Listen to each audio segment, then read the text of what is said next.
కాళేశ్వరం మోటార్లు ఆన్ చేసి రైతాంగానికి నీళ్లు ఇవ్వాలని ప్రభుత్వాన్ని ప్రశ్నిస్తే రైతుల పంట పొలాల్లో కేసీఆర్ హరీష్ రావులను కోసి వాళ్ళ రక్తం చల్లాలి అన్న రేవంత్ రెడ్డి వ్యాఖ్యలకు నిరసనగా సిద్దిపేటలో బీఆర్ఎస్ శ్రేణులు వినూత్న నిరసన తెలిపారు. హరీష్ రావు క్యాంప్ ఆఫీస్లో ఆ పార్టీ శ్రేణులు రక్తదానం చేసి ఆ ప్యాకెట్లతో రేవంత్ రెడ్డి క్యాంప్ ఆఫీస్కి పంపిస్తామని అన్నారు.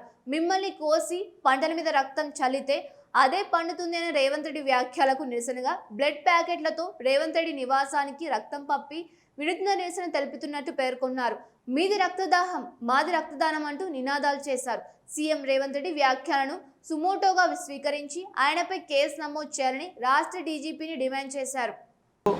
రాష్ట్రంలో రక్తసిక్త రాజకీయాలు చేయాలని చెప్పి ఇప్పుడున్న అవగాహన లేని ముఖ్యమంత్రి రేవంత్ రెడ్డి గారు నిన్ననే మీరు చూసిర్రు, విలేకరులు ఈ ఎల్నినో పరిస్థితుల దృష్ట్యా మీరు ప్రత్యామ్నాయ చర్యలు చేపట్టినరా అంటే ఎల్నినో పరిస్థితుల దృష్ట్యా ఈ తెలంగాణ రైతాంగానికి పంటలు పండాలంటే వారు సూచించిన సూచన ఏందండి, ప్రతిపక్ష నాయకులైనటువంటి కేసీఆర్ అటు హరీష్ రావు గారి వారి రక్తాన్ని తీసి పంట పొలాలలో చల్లితే పంటలు పండుతాయంటారు.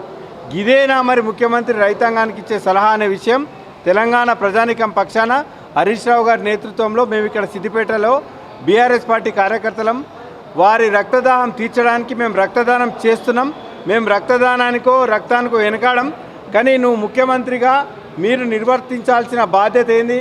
రైతులకు ప్రత్యామ్నాయంగా అక్కడ కన్నెపల్లిలో మనకు పంపులు ఆన్ చేస్తే ఇప్పుడున్న పరిస్థితులలో ప్రతి నీటి చుక్కను చాలా ఒడిసిపట్టి గోదావరి నదిలో ఉన్న నీటిని ఒడిసిపట్టి రానున్న వర్షాకాలం పంటకు వానాకాలం పంటకు రైతులకు ఇబ్బంది లేకుండా చేయమని కోరితే అటు ఈ విషయంగా రిటైర్డ్ ఇంజనీర్లు కూడా ఒక మంచి సూచన చేస్తే వాళ్ళను కూడా బెదిరించుడు దబాయించుడు మిమ్మల్ని జైలు వేస్తామనే రకంగా ఇటు దబాయించే రాజకీయాలు చేస్తున్నారు. కాబట్టి ఈ విషయాన్ని మరి తెలంగాణ రైతాంగం, తెలంగాణ మేధావులు, కవులు, రచయితలు, విద్యార్థులు, నిరుద్యోగులు కూడా ఈ తెలంగాణ రైతుల పట్ల రేవంత్ రెడ్డి గారి నేతృత్వంలోని కాంగ్రెస్ పార్టీ యొక్క వైఖరి ఏందో ఆలోచించాలి.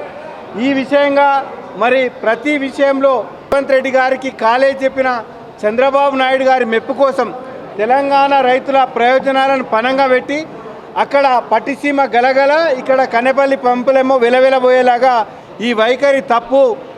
నీ రాజకీయ పబ్బం గడుపుకోవడానికి నీకు సూట్ కేసులు మోసుడు బూటు నాకు సంస్కృతి నేర్పిన చంద్రబాబు మెప్పు కోసం తెలంగాణ రైతుల ప్రయోజనాలు పణంగా పెట్టొద్దని, అట్లా పెడితే తెలంగాణ రైతాంగం ఉవ్వెత్తున కేసీఆర్ హరీష్ రావుల నేతృత్వంలో బంగారు తెలంగాణ చేస్తా అని చెప్పి అనుకుంటే ఈరోజు రేవంత్ రెడ్డి గారు రక్త తెలంగాణ చేసేటువంటి దిశగా ఆయన పరిపాలన కొనసాగుతూ ఉంది.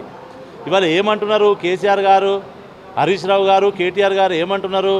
రాబోయే కాలంలో ఎలినో ప్రభావంతో ఈ ప్రాంతం అంతా ఓ ఎడారిగా మారే ప్రమాదం ఉందని చెప్పి శాస్త్రవేత్తలు చెప్తా ఉన్నారు. రైతులకు ముఖ్యంగా చాలా ఇబ్బంది వచ్చేటువంటి ప్రమాదం ఉన్నది. వాళ్ళు ఆర్థికంగా చితికిపోయేటువంటి అవకాశం ఉన్నది. పంటలు ఎండిపోయి నానా అవస్థలు పడతారు, ప్రజలు చాలా కష్టాల పాలవుతారు అనేటువంటి ఉద్దేశంతో అందుబాటులో ఉన్నటువంటి నీటిని వాడుకుందాం, కన్నెపల్లి ప్రాజెక్టు ద్వారా నీటి సరఫరాను ఎత్తిపోయడం ద్వారా మరి కాలువల ద్వారా మన దానికి అనుసంధానమైనటువంటి కాళేశ్వరానికి అనుసంధానంగా ఉన్నటువంటి మల్లన్న సాగరు, రంగనాయక సాగరు, మన కొండపోచమ్మ సాగరు, అంతగిరి, ఇటువంటి ఎల్లంపల్లి ఇటువంటి రిజర్వాయర్లను నింపుకొని వాడి కాలువల ద్వారా నీరు అందించాలనేటువంటి ఉద్దేశంతో వాళ్ళు కన్నెపల్లి ద్వారా మరి నీటి ఎత్తిపోతల పథకాన్ని మరి దాన్ని ప్రారంభించాలని చెప్పిండ్రు. అది ఏ విధంగా తప్పవుతుందో రేవంత్ రెడ్డి చెప్పాలి. అది దాని గురించి సాధ్యాసాధ్యాలను పరిశీలించాలి. అవసరమైతే ఆయన మంత్రుల బృందాన్ని పంపుతాడా, మరి ఆర్థిక శాస్త్రవేత్తలను పంపుతాడా, ఇంజనీర్లను పంపుతాడా, పంపి నిజాలు నిగ్గు తేల్చాలి. ప్రజల ముందు ఉంచాల్సినటువంటి బాధ్యత గల ముఖ్యమంత్రి పైన ఉంటుంది. అది పక్కకు పెట్టి ఒక నోటి దూషణకు మన ఎవరు కూడా ఈ సమాజంలో హర్షించినటువంటి ఏ వర్గం కూడా హర్షించినటువంటి విధంగా ఆ భాష మాట్లాడడం అనేది అది దేనికి సంకేతం అని చెప్పి సందర్భంగా మేము ఆయన డిమాండ్ చేస్తూ ఉన్నాం. ముఖ్యంగా ఈరోజు ఒక మాట ఎవరు కూడా చిన్నపిల్లలు కూడా వాళ్ళు అసహించుకుంటా ఉన్నారు. ఈ రోజున టీవీల ముందర కూర్చున్నటువంటి చిన్నపిల్లలు, మహిళలు మరి హరీష్ రావు గారిని మరి కేటీఆర్ గారిని కోసి ఆ రక్తం పంట పొలాల మీద చల్లితే అవే నీళ్లు వారుతాయి అనేటువంటి విధంగా మాట్లాడుతున్నారంటే ఈ రాష్ట్రాన్ని రక్త తెలంగాణగా మార్చే దిశగా అడుగులు వేస్తున్నాడు రేవంత్ రెడ్డి అని చెప్పి సందర్భం మేము భావిస్తూ ఉన్నాం.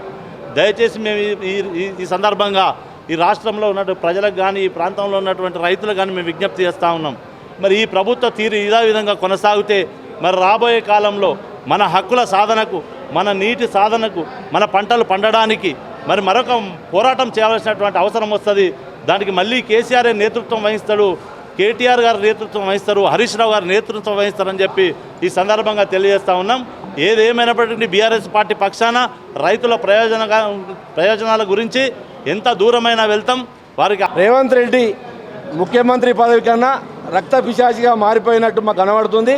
మొన్న ఏదో ప్రెస్ మీట్లు ఏమంటుండంటే ఆయన ఫ్రస్ట్రేషన్లా ముఖ్యమంత్రి పదవి పోతుందేమన్న ఫ్రస్ట్రేషన్లా, తెలంగాణ ప్రజలందరూ తిరగబడతారనే ఫ్రస్ట్రేషన్లా, రైతులు తిరగబడతారనే ఫ్రస్ట్రేషన్లా కన్నెపల్లి పంప్ హౌస్ ఏదైతే మోటార్లు ఉన్నాయో ఆన్ చేయమంటే ఆయన ఏమంటుండు, విలేకరులు అడిగిన ప్రశ్నకి సమాధానంగా ఏమంటుండంటే ఏది హరీష్ రావు గారిని, అదేవిధంగా కేటీఆర్ గారిని, కేసీఆర్ గారిని కోసి ఆ రక్తము పంటలకు చల్లితే పంటలు అవే పడతాయి అంటుండు.